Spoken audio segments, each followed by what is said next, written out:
I had a plan. I knew exactly what I was going to do. I was going to follow the timeline of Richard Kuklinski. I was going to cover as many murders as I could, and I was going to make a massive episode of Ages of Murder. But then I found something. In my research I discovered a seed of doubt, the first sign of lies. It all went downhill from there as I discovered that the Iceman was a lie. Many of the murders he confessed to were lies, especially the murders connected to the Mafia.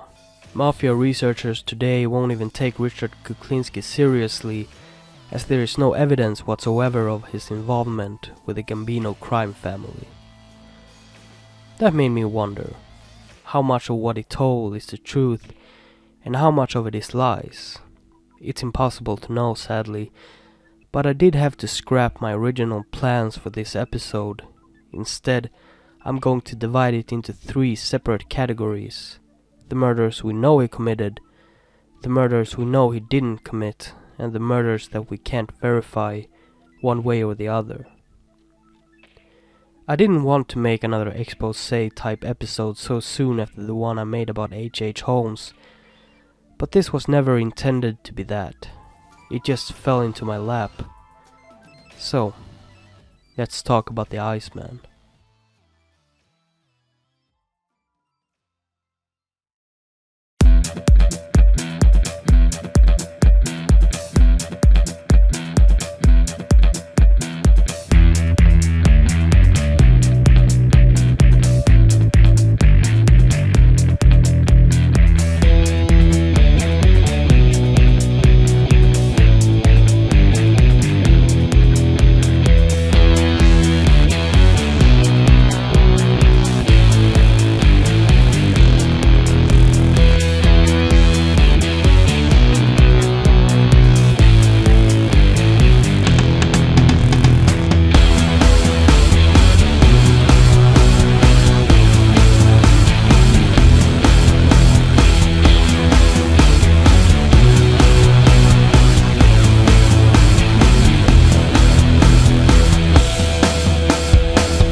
Regardless of who he became, Richard Kuklinski had a rough childhood.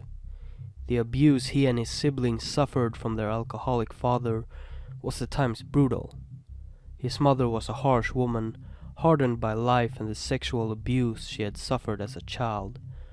Her eyes were cold and emotionless, and the only solution she could find to stop the abuse her children suffered at the hands of her husband was to go and pray. To pray the bad away. Needless to say, that did not work at all. Young Richard was so terrified of his father that only hearing the sound of his booming voice would cause the young boy to pee himself, something that also could earn him a beating. Richard's father, Stanley, was a pig. He abused his wife, his young kids, and even brought home women from the bar and had sex with them with his wife and family present in the home. And if his wife ever objected to this, he would smack and whip her with his belt. Stanley Kuklinski was a cunt. When Richard Kuklinski was still just a young boy, tragedy would enter his life. His brother Florian would die. Richard Kuklinski has later stated that he died because his father had beat him to death. But there really wasn't any evidence of this. Richard never saw the death of Florian take place, and his mother always insisted that Florian had died in an accident. It seems like Richard Kuklinski more assumed than anything else that his father had killed his brother. But considering the absolute pig that was Stanley Kuklinski, it sure isn't that hard to imagine him beating his own child to death. But that was also a dispute for Stanley. He was constantly cheating on his wife, but he also accused her of cheating. She was a godly woman, way too religious, so I doubt she would have cheated on Stanley, but that didn't stop him from accusing her, and from saying that the kids weren't his, that they were the kids of another man. Richard was confused by his brother's death. He didn't understand the concept of life and death at that age, and when he attended the funeral and saw Florian in an open coffin, he was silently wishing to himself that the dead boy would sit up, that the two brothers would be reunited again. But that never happened. Eventually Stanley left the family. He found another woman to terrorize, and so Richard, as the oldest brother, became the man of the household. He took this responsibility seriously. He was a teenager when he started stealing. He stole food and other items for the family. His mother had a job, but she didn't exactly rake in the cash that was needed to feed them. It was Richard, his younger brother, and his sister. As Richard got older, he started to develop darkness. He found an enjoyment in herding stray dogs and cats. There was a furnace in the cellar of one of the project's apartment buildings, and into the furnace he would throw kittens and lock the hatch. Then he would just watch them claw at the hatch while burning to death. He didn't have any friends, so instead he would find two stray cats. He would tie their tails together over a clothing line and just watch as they began fiercely scratch at each other, as the cats fought for their lives and ripped each other apart. One time, Richard said, he found a stray dog, and as the bus had stopped by the bus station, he took the dog and tied the dog's tail to the back of the bus and watched as it drove away, dragging the yelping dog behind. It's worth to note that these stories come from Richard himself, so they can't be proven, but it's not that hard to imagine considering what we already know about serial killers and about their preference of hurting animals at a young age. This is where we need to take a jump in time though, because after the animals, the story of Richard Kuklinski starts getting murderous, and as they get murderous, it gets really muddy. But don't worry, we'll revisit the period between his teenage years and his Iceman years. The Iceman years began in 1980. Richard Kuklinski had a small group of people that helped him in his attempts at a criminal career. He had worked in a porn store for a long time and had been selling black market copies of pornos for a while, but now he stood in front of a problem. One of his friends and colleagues, George Maliband, had a problem with a loan shark, and because of this, he turned to his large friend Richard for help. Richard said himself that he managed to give Maliband some more time, but he kept coming back with excuses. Excuses like, I don't have the money right now. Richard's patience was running out as Maliband now had involved him. It all exploded one day as Richard Kuklinski and George Maliband was sitting in Richard's car. Maliband told Richard, who was pressing him to pay, that he knew too much about Richard's criminal endeavors, that he knew Richard's wife and his daughters, and that therefore Richard would never let anything happen to him. It was a threat, and Richard saw red. He pulled out a gun and shot Maliband several times. He said he could see Maliband's shirt rip apart as the bullets tore into his body. Richard was so angry, but he needed to get rid of Maliband's body now. He found a big drum and tried to force Maliband's body into the drum, but Maliband's legs had gone stiff, so Richard had to cut them off to make Maliband fit. Then he put the lid on and dumped the drum where he was certain he wouldn't be found for a very long time. But he was wrong. This experienced international super hitman, self-proclaimed that is, didn't put the lid on properly. And so as the drum was thrown into the river, the lid floated off and Maliband's leg floated to the surface, and a guy on a cigarette break spotted one of the legs and quickly contacted police. In 1982, one of Richard Kuklinski's contacts was going to purchase Tagamet from Richard. They met up, and Paul Hoffman, the man who was going to purchase the Tagamet, gave Richard the money and asked him for the medicine. But Richard had never intended of going through with the transaction. Instead, he pulled out his handgun and placed it under Paul Hoffman's chin. Then he pulled the trigger. But the shot wasn't as effective as he thought. The bullet didn't kill Paul, but he was now instead laying on the ground, rattling around in agony. Richard tried to shoot him again, but the gun jammed. So instead he went and got a tire iron and started beating Paul Hoffman to death. Richard Kuklinski had once been a small and frail boy, but now he was massive. He was very strong too, A couple of well-placed blows to the skull of Paul Hoffman would take care of him. After this, he made an odd choice. He placed Paul's body in a drum and then put the drum outside the diner he usually visited. Days went by and the drum stood there. Only Richard knew what was inside, but one day the drum was just gone. He never heard anything more about it. The year before, in 1981, Richard Kuklinski had murdered another one of his associates with a bullet to the head. But despite that, the murder of Louis Masquet plays a bigger role in the Iceman's last chapter as a free man, so we will get back to him. Later that same year, 1982, Richard decided to dispatch another one of his associates. This time he was going to poison Gary Smith with a cyanide-laced hamburger, but he didn't do it alone. He brought another one of his confidants, Daniel Deppner, in on the plan. So the plan was in motion. As they were sitting in a motel room eating hamburgers, Richard snuck cyanide into Gary Smith's food. According to Richard, Gary wouldn't die. He kept eating the hamburger that had been laced with a lot of cyanide, but nothing seemed to happen. Eventually, Gary started convulsing, but he just wouldn't die. So Richard ordered Deppner to strangle Gary with a wire, and so he did. The cyanide should have killed him, but somehow the professional assassin made a bad judgment. Richard and Daniel Deppner was supposed to carry the dead body into Deppner's wife's car, but Deppner's wife didn't show up, so instead they placed the dead body under the mattress of the bed, and then they just left. Several people stayed in that room and slept in that bed afterwards. None of them knew that a dead body was laying there, but I think we all know that a dead body will eventually start to smell. The motel staff couldn't figure it out. The stench was heavy in the air, but where did it come from? Eventually they would find that out as one of the members of the staff lifted the mattress, and there it was, a rotting corpse. Then on May 14th, 1983, another victim of Richard Kuklinski was discovered.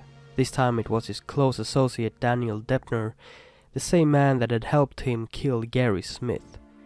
Daniel Deppner had been dumped in a remote wooded area, his body covered in plastic bags. Daniel Deppner had been staying in an apartment that was owned by Richard's daughter's boyfriend, and now Richard had to take care of Daniel, because Daniel Deppner's wife had started talking. She had contacted police and told them all about Kuklinski and what he and Daniel Deppner had done to Gary Smith in the motel room. While Richard was keeping Daniel hidden away, he constantly brought him his meals. One day he brought him a sandwich laced with cyanide. Whether he died of the cyanide or not is up for debate. Police seem to have never found any visible evidence of bodily harm when they found the body, and to get rid of the body, Richard had contacted his daughter's boyfriend and gotten him to help carry the dead body. The thing is that Richard told the young man that Daniel Deppner had died of an overdose. All of these things point to Daniel Deppner having been poisoned only. But Richard threw in an odd comment about the incident. He said that while Daniel Deppner was choking to death, that he pulled out a gun with a silencer and popped a bullet right in Daniel Deppner's head. Now how could he have done that? He stated in the book, The Iceman, Confessions of a Mafia Contract Killer, that the events transpired like this. He gave Daniel a roast beef sandwich laced with cyanide. Daniel ate the sandwich and began struggling for air. As Daniel was laying on the ground, Richard pulled out his gun and finished him off, leaving a bleeding hole in his head. Then he contacts his daughter's boyfriend, Richie. Richie arrives to help Richard. Because Richard had some problems with his back, he couldn't lift the body. As they were about to carry Daniel Deppner outside, Richard said that an overdose had killed him, and Richie believed him. Why would Richie believe him if Daniel had a bleeding bullet hole in his head? It doesn't make sense to me and seems more like an unnecessary lie just thrown in. Later that same year, in September of 1983, we come back to Louis Masquet, the man he had shot. He had devised a plan to fool authorities about Masquet's time of death.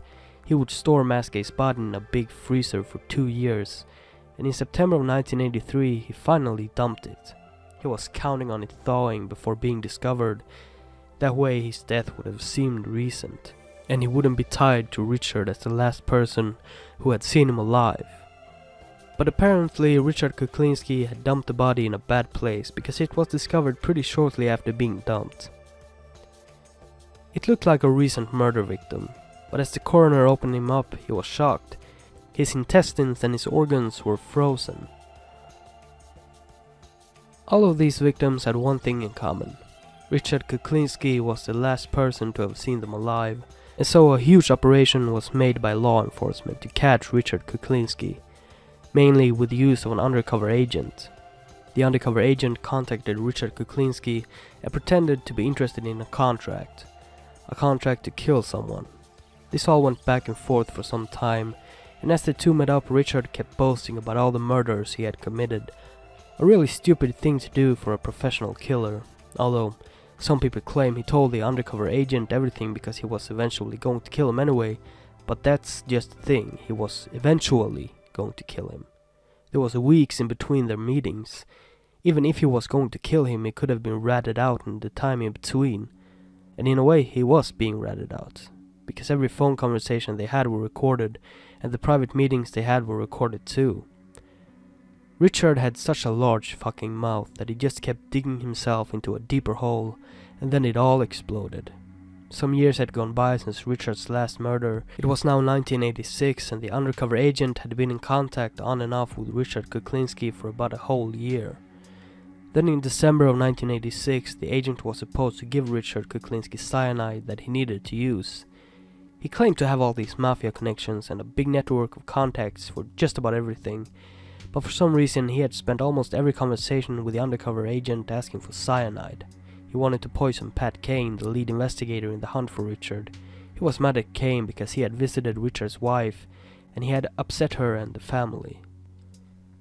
And apparently his only way of obtaining cyanide, something he supposedly had used hundreds of times before, was to ask an undercover agent, a guy that claimed to have the contacts for it. Well, either way, it was on that day, December 17, 1986, that the agent finally handed a bag of what he said was cyanide over to Richard. Richard then drove away and stopped by the side of the road as he saw a stray dog. He walked up to the dog and gave it some of the powder. Needless to say, it was fake and the dog didn't die. Richard realized he had been duped, and in frustration he made his way home. After a short time home, he and his wife exited the house. He was going to drive her into town, and she wasn't feeling so well. But once they had gotten into the car, they got a surprise. There was an army of police officers waiting, and even though Richard fought against them with everything he had, and all the rage he had from seeing them handcuff his wife, he couldn't do anything. Richard Kuklinski had been arrested, and after the arrest came HBO. HBO have offered many great things: The Wire, The Sopranos, Deadwood, Oz, and most importantly Game of Thrones, but once they got Richard talking they couldn't get him to stop, and they ate it all up. Then came Philip Carlo, author of the book I mentioned earlier, and just like HBO, he ate it all up. He wrote down Richard's stories, and some of them were just silly. There were stories of millionaires in Zurich contacting Richard to kill opposing bankers, stories of saving enslaved children from some sick guy, saving a young boy from being raped by homeless men, traveling to Brazil to kill drug lords, killing Jimmy Hoffa, and so on. I'm sure some of the stories he told were true, especially the ones he told in the beginning, but as the years went by he started making more and more stuff up. The name the Iceman came after he froze Louis Masque's body for 2 years. But it doesn't feel accurate.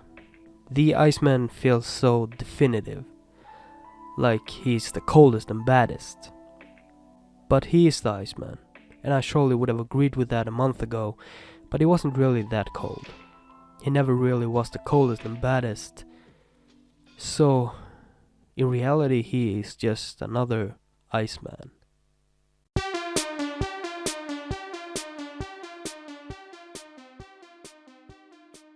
I'm not really a big mafia guy.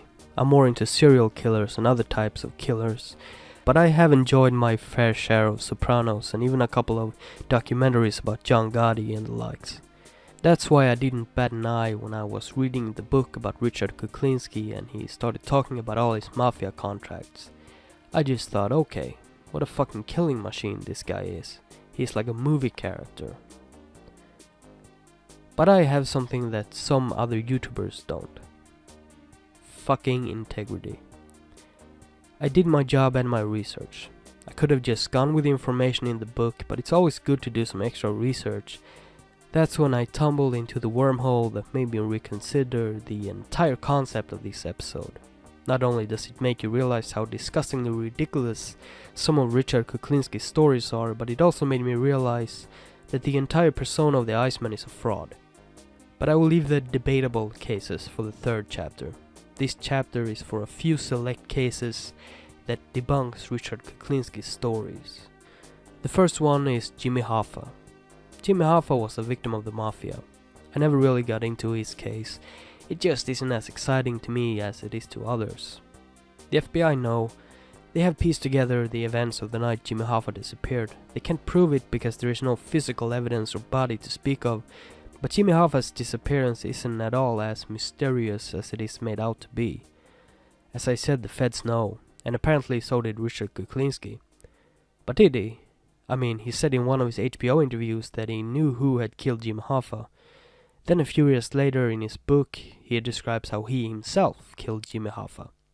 He states that his childhood friend Anthony Provenzano asked him to perform the contract with a few other mafia hitmen.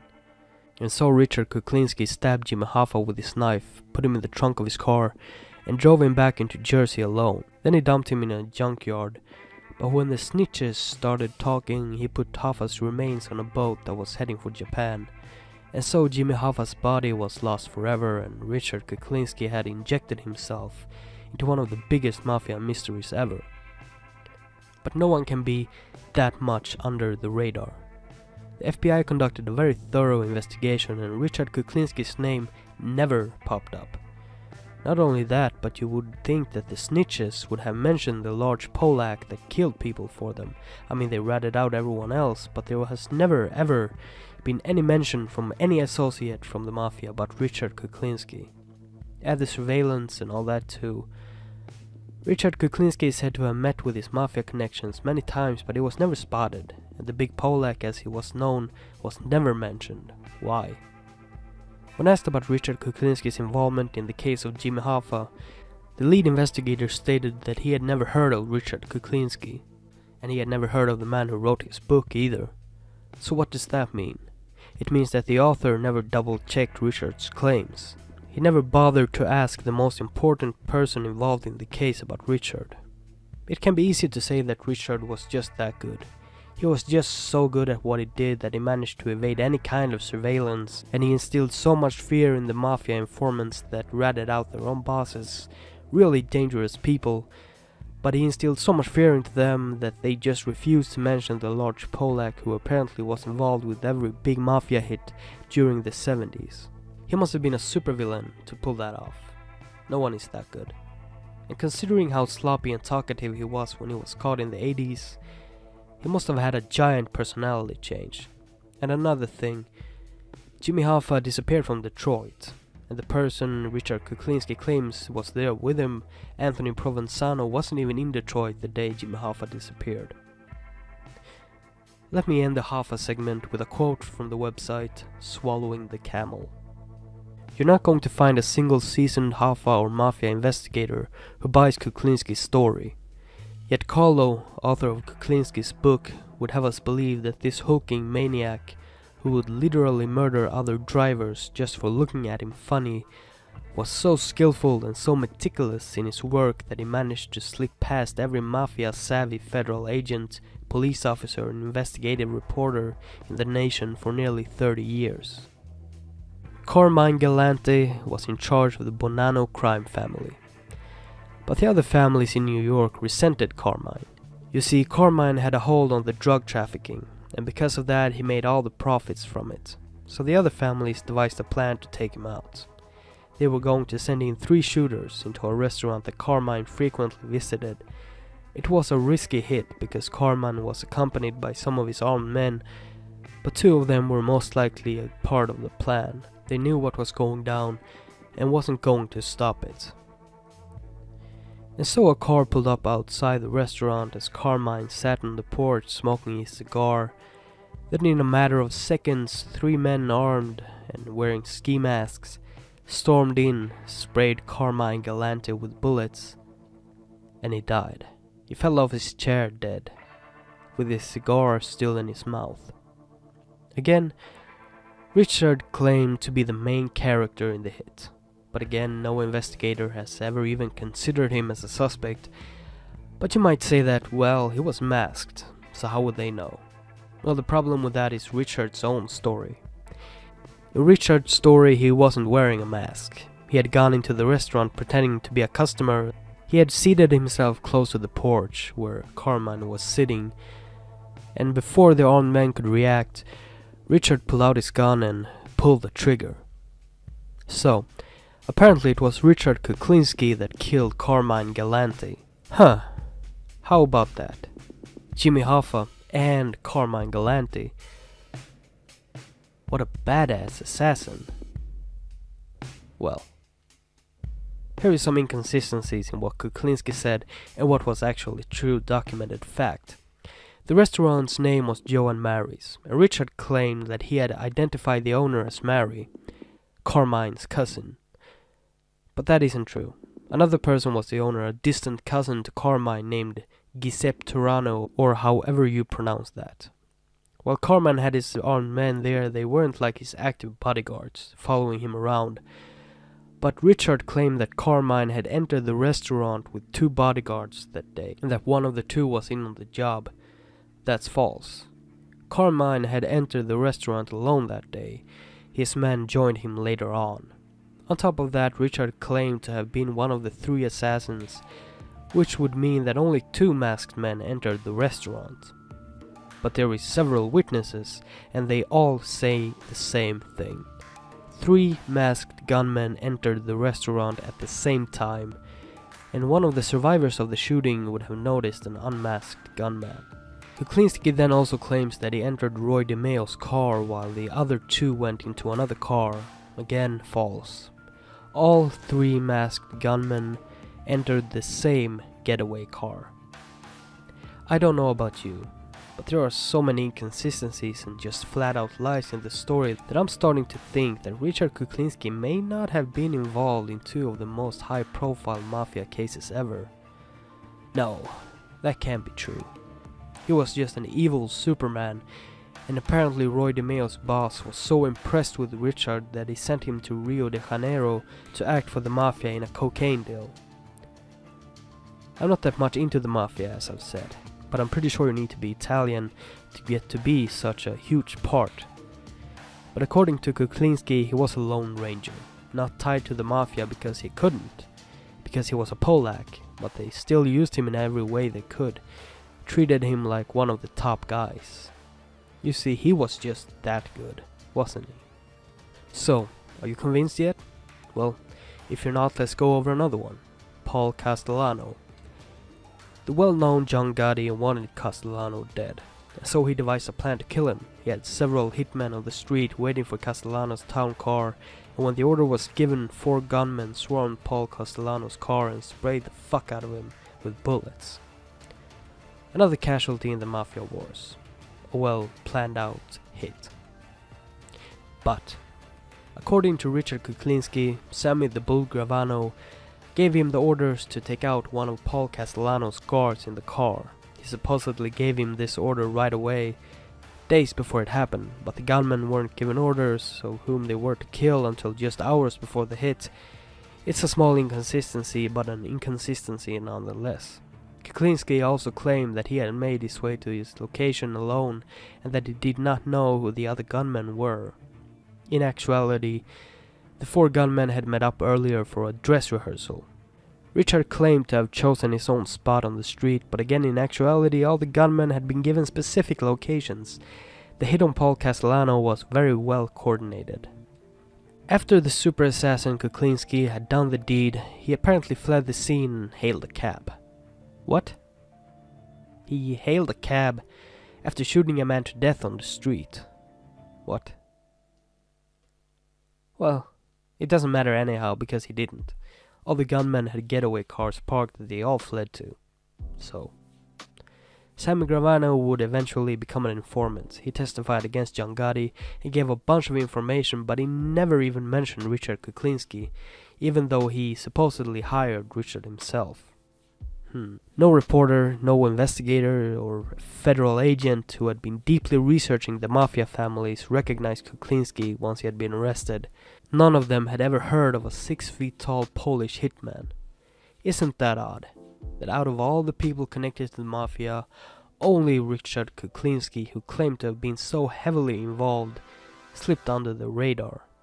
It's making me wonder if Richard Kuklinski was ever even involved with the mafia at all, in any capacity. I mean, sure, he must have had some connection to them. I believe he sold bootlegged pornos he made to them, or at least to someone else connected to them. So sure, I'm sure he was vaguely connected to the mafia, but I doubt he acted as a hitman for them.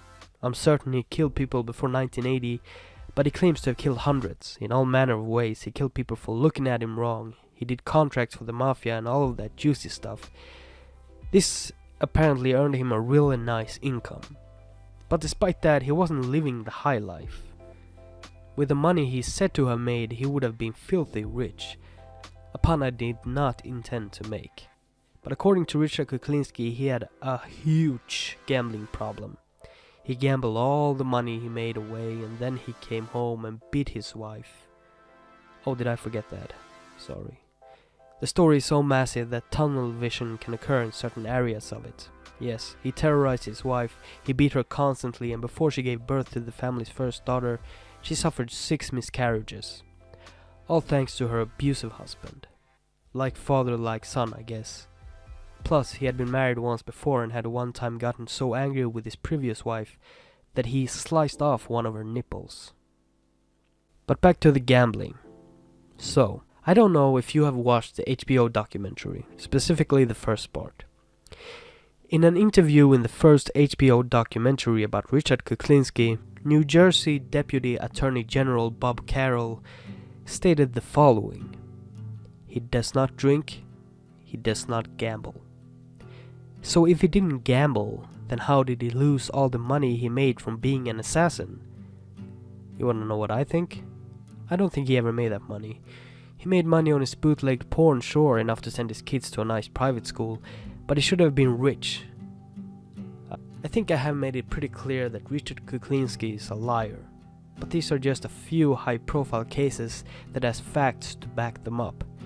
Richard have admitted to a lot of cases. Any kind of murder you can imagine. He has thrown people off of balconies in 5-star hotels in Hawaii. He has scavenged his way through Rio de Janeiro for a gun to take out 2 brothers who ran a cocaine production. He had been to Zurich to spray cyanide on rich bankers, and much more. So I'm going to go through a few cases in the next chapter. But stick around for the end, because I'm gonna have to address something, an issue I have with a certain YouTuber who once also covered this case. It's not a personal attack, but it needs to be addressed. But before that, we need to focus on the case at hand. The case of the compulsive liar, Richard Kuklinski.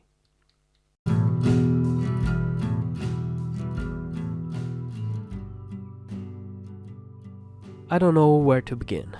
It is impossible for me to cover all of Richard Kuklinski's alleged murders. There are just too many of them. If you want me to cover more of these, then please tell me in the comments. If I see that many of you want to hear about them, I will make a part 2 to this video. With that said, let's move on and talk about a few of the murders Richard attributed to himself. It's a mix of hand-picked cases and cases just picked at random, about 4 cases in total. I'm going to try to not get too much into cases that Richard Kuklinski discussed in his HBO interview. My narration can't live up to the story told from the man himself. So let's begin. The first case I picked happened in Florida. Richard Kuklinski was allegedly told by Roy DeMeo about a, quote, Cuban cocksucker that had raped the 14-year-old daughter of one of the Gambino crime family's associates. Richard claims many times in the book that he hates bullies and rapists, so according to him, he would take great pleasure in this murder. Richard made his way to Miami and stalked his target for a few days. He learned his work hours and quickly figured out when the perfect time would be to take him. He parked his car close to the car that belonged to his target. He then snuck up to the target's car and gave it a flat tire with his knife. Then he just waited. He was parked closely, he had planned it all out in his head. He was going to take his target to a desolate area by the ocean. There was a few palm trees there, but there wasn't any houses or people nearby. Richard could see his target walk to his car, and then he heard the target curse out loud. He was frustrated and was just about to change his tire when Richard Kuklinski snuck up behind him and put the barrel of his gun in his back. "My friend, you need to come with me," he said to the target in a very cold and detached way. Richard had brought a van for this target. The trunk of a car wasn't enough. He wanted to be able to taunt the terrified rapist. Richard handcuffed him, shoved a sock in his mouth and taped it over with heavy-duty duct tape. Richard got in the van and started driving. He was talking to the target, telling him he had been sent by people for the rape he had committed. Richard wanted him to know. He said to him that he had been ordered to make him suffer before he died.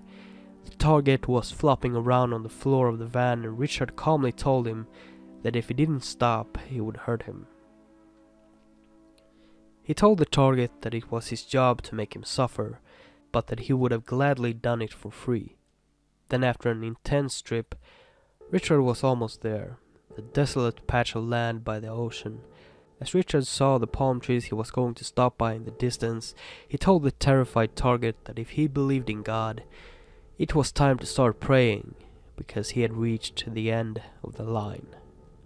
Richard got out of his car and put on his blue plastic gloves.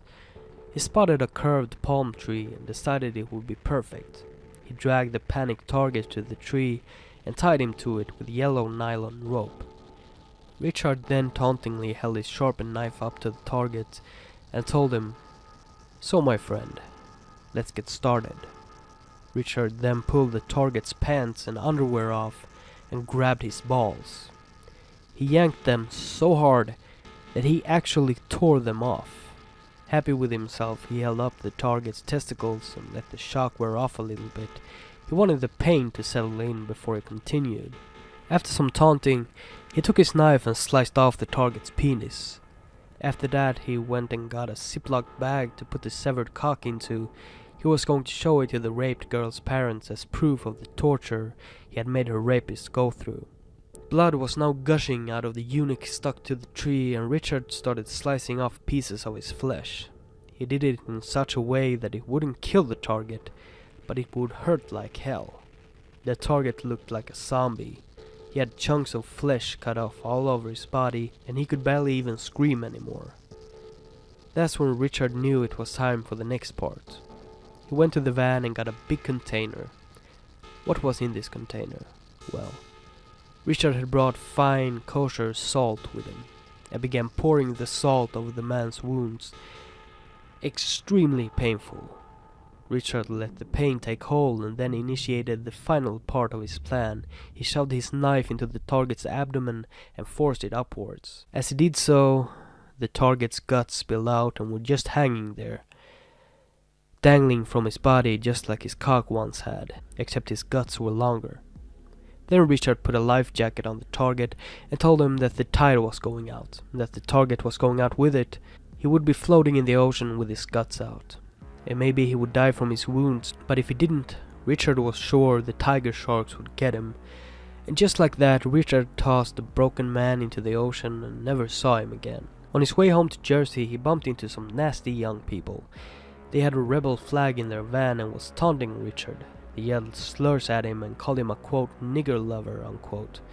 This angered Richard, and as he pulled to the side of the road, the three young men walked towards Richard. That's when Richard raised his gun and pulled the trigger. None of these murders can be proven or debunked. One thing though that I'm sure about is that Richard never worked as an hitman for Roy DeMeo. The only link he had to Roy was his porno business, and I also noticed other things in his stories. He always has something that vilifies the people he kills, or he almost always has. Like the man he tortured, he was a rapist, and the man he shot by the road, they were violent racists. So sure, Richard is a killer, but he kills the bad guys. He doesn't hurt women or children. He is a cold-hearted hitman with a heart. I call bullshit. But I'm sure that some of the stories he told came from real-life experiences he had. Say he killed someone by cutting his dick and balls off and pouring salt in his wounds. Maybe he took that and added the Roy DeMeo and rapist parts later. I don't know. He was a sociopath though. And I am 99% sure that he was a serial killer, not a hitman. He was abused as a kid and he liked to hurt animals. Sounds more like Jeffrey Dahmer than a Pablo Escobar's right-hand man. Anyway, let's do a couple more stories before we get to the Rob Dyke issue. In Richard's younger years, he liked to take the ferry over to Manhattan. It was a pastime hobby of his, and while he was there, he liked to kill homeless people. Here is another heroic tale of the hitman with a heart. Richard was spending another one of his nights in Manhattan. He had his gun and his knife with him, and in a way he was just waiting for someone to annoy him so that he could use his weapons. That's when he heard the sounds of cries, moaning, and meaty thumps. He slowly made his way towards the noise and snuck behind a truck where he saw a boy being double penetrated by two drunk homeless men. They were raping the boy, and Richard got furious. As one of the two homeless men was forcing the boy to suck his dick, and the other one was fucking him in the ass, Richard placed two quick and precise bullets in their skulls. Both rapists fell to the ground and the boy thanked Richard profusely. Richard told the boy to get out of there. Another heroic moment, another justification so that he doesn't seem that evil. I mean, according to himself, he's a really bad person, but I mean, he's not like he's Ted Bundy. And that doesn't mean that rapists shouldn't be shot in the head. It just tells me that Richard likes to justify his stories of murder, because I doubt this story is true, but again, there is no evidence for or against this happening. I mean, he doesn't just lie about the big mafia hits. One story he told was about a bouncer that pissed him off at a bar called the Peppermint Lounge. Richard got so angry with him that he killed him. This happened in 1971 according to Richard. But the Peppermint Lounge shut down in 1965 and didn't reopen until 1980, so that didn't happen. It just didn't happen. Just an unnecessary lie. Then there was another hit Richard was to carry out. It was a man that had pissed off some powerful people. Richard knew who the man was and didn't like him. Richard pulled his car up by the marina and snuck onto his target's boat. The target was having sex with a young woman, and Richard knew that the man had a wife and kids, but this young woman certainly wasn't his wife. Richard could have easily killed him there, but he didn't want to hurt the girl. Richard is just such a good guy, isn't he? Sure, he's a cold-hearted hitman, but he has a heart of gold. A need to protect those that suffers from injustice, never hurt women, well except for his wife whom he beat up on a weekly basis. But let's forget about that. Richard sat there for 3 hours, then the girl left. As she left, Richard confronted the man and held his gun with a silencer to the forehead. The man was pleading and told Richard that he had a wife and kids. Was that her? Richard responded, the moral compass that he were. After some more pleading and crying, he told the target that he would do him a favor, he would kill him quickly. And just like that, he shot him right in the head. There are many stories from Richard, but the nature of them are so clouded in the lies that it almost feels like reciting fiction. It feels like I'm picking apart an episode of the TV show Dexter. But I think I've made my point. I do believe Richard killed more people than those he killed in the 80s, but I don't think he killed more than about maybe 11 or 12 people. He just wasn't that good at it in the 80s. He clearly had some knowledge, but he was far from professional. And then there's also the issue with his hitman best friend Robert Prongi, or Mr. Softy. That's not a joke about his stick, that's because Mr. Softy drove an ice cream truck. And he was also a professional hitman, the same caliber of Richard Kuklinski. But it's very interesting that there is absolutely no proof anywhere of Robert Prongi ever even having existed. I think a man similar to Prongi existed, an associate of Richard Kuklinski's small group of criminals that may have worked as an ice cream truck driver, but I don't think he was a hitman, and I don't think his name was Robert Prongi. I think Richard once again took a real person and created a larger persona around them, just like he did with himself. When I look at H.H. Holmes, I see a man who did his thing and then let the public enlarge upon his myth. He didn't create his persona, journalists did. With Richard Kuklinski it's different. He created himself, and everyone around him, writers and producers, enabled him to do so. And so we see a more recent example of the Holmes syndrome. And if you saw my episode on H.H. Holmes, you saw that I at the very end played some clips from other YouTubers that perpetuated the myth of Holmes. They just didn't do their research, but that may have been easier for me to say. I already knew about the true story behind Holmes, and it is harder to find the truth about Holmes than it is about Richard Kuklinski. But with Richard Kuklinski, I literally had no thoughts of it being false until I made the research for this video you are watching right now. A couple of weeks ago I believed all of it. But I do my research.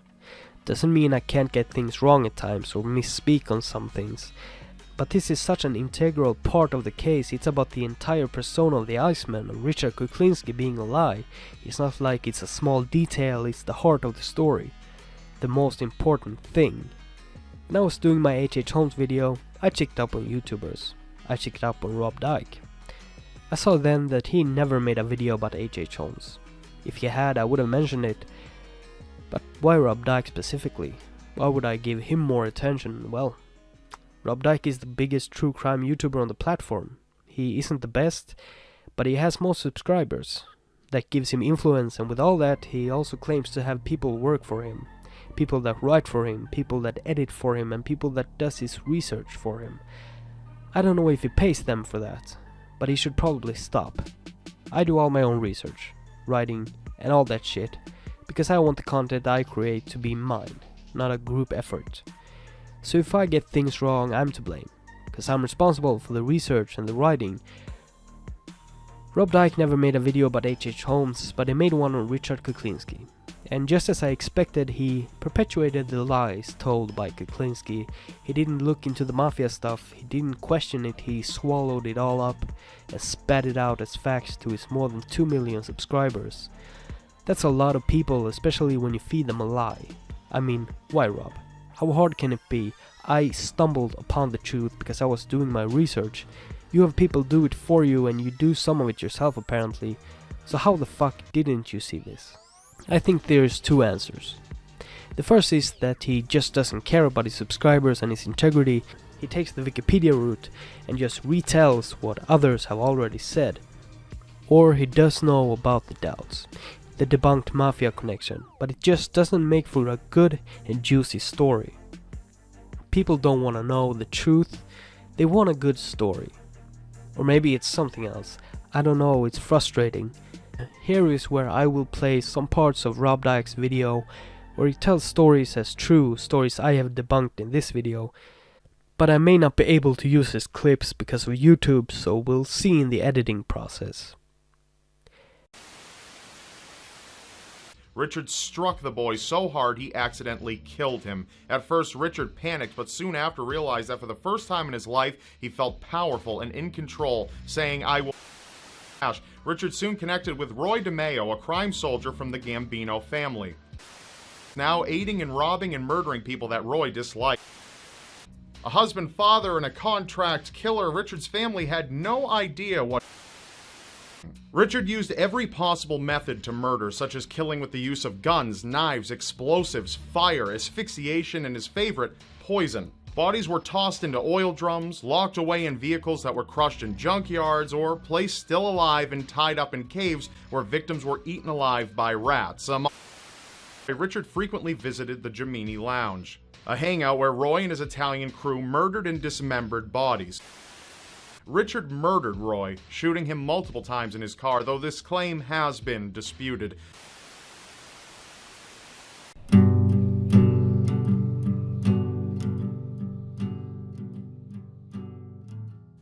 Let's end with another part of Richard Kuklinski's life. It's not really about Richard Kuklinski, it's about his brother. Him and his brother are very similar in some ways. They're both killers. Joseph Kuklinski has fallen into the shadow of his brother, but Joseph Kuklinski was a truly fucked up individual. He didn't have the cold sadism of Richard Kuklinski, he was more of a sexual sadist. He committed one murder, It was a 12-year-old girl that he had lured to the roof of a tall building. While up there, he threw the 12-year-old girl's dog down to the ground, killing it. Then he raped the young girl. She pleaded and screamed, but he didn't care. After he was done, he took the child he had just raped and threw her off the roof. Needless to say, there was something running in the Kuklinski bloodline. Joseph Kuklinski died in 2003, and Richard Kuklinski, the Iceman himself, perished in 2006, nearly 13 years ago. Richard swore that he had gotten poisoned before he died, but his death was never listed as homicide. It is likely though that he was taken out. He did after all put Sammy the Bull Gravano in a shitload of trouble when he confessed to the murder of police officer Peter Calabro, where Richard told authorities that Sammy Gravano had ordered him to do the hit. This was problematic because Gravano was free for being an informant, but when this came out he faced jail again. Luckily for him though, Richard Kuklinski died before he could testify against Sammy the Bull Gravano. One might say this is evidence of Kuklinski being involved in the mafia. That why would Sammy silence him if he wasn't involved? Well, of course he wanted to silence him. Richard was fingering him for a murder. This guy was putting Sammy in serious trouble. Whether he was involved or not, he needed to be taken out. It's unclear whether Richard actually was involved in Peter Calabro's murder. People seem divided on this one, mainly because it's an actual hit that went down. It's not a story about someone that can't be proven to have existed. But Gravano was said to have boasted of killing Calabro himself, so who knows? I sure don't know, but I know one thing. Richard Kuklinski is a compulsive liar. He has lied about most of the murders he has committed, but he is also an actual killer. He actually did kill people. The revelation of the lie put a fork in the road when it came to making this episode. So I had to reshape it and make the best out of it. I hope I have been clear today. I hope I have conveyed the revelation to you as well. This is the hardest episode I have ever made. I had to reshape it midway through. And hopefully you picked up on my sarcastic tone I used sporadically throughout. If you didn't, I'm sure it's very confusing. At the end of the day though, while it was a pain in the ass to make this particular episode, I always enjoy making my subscribers happy. And I always want to be honest with you. That's why I won't feed you bullshit, but I always try to tell you the true story. The next one is definitely going to be a more vintage and classic serial killer case.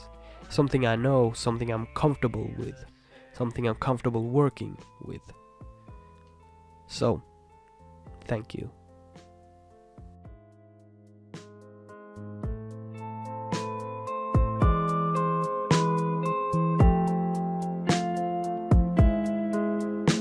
Stop coming to me, ask politely, fall behind and look right at me. Hand is raised up, you pull me down and go. I'm a window pane, thin and strained. Throw a rock and make me dissipate. Then you call me up when things go my way. Couldn't give a fuck about you if I even wanted to, but that just means I can't forget about it. Couldn't give a fuck about you if I even wanted to, but that just says that I'm pathetic, don't it? Why should I care?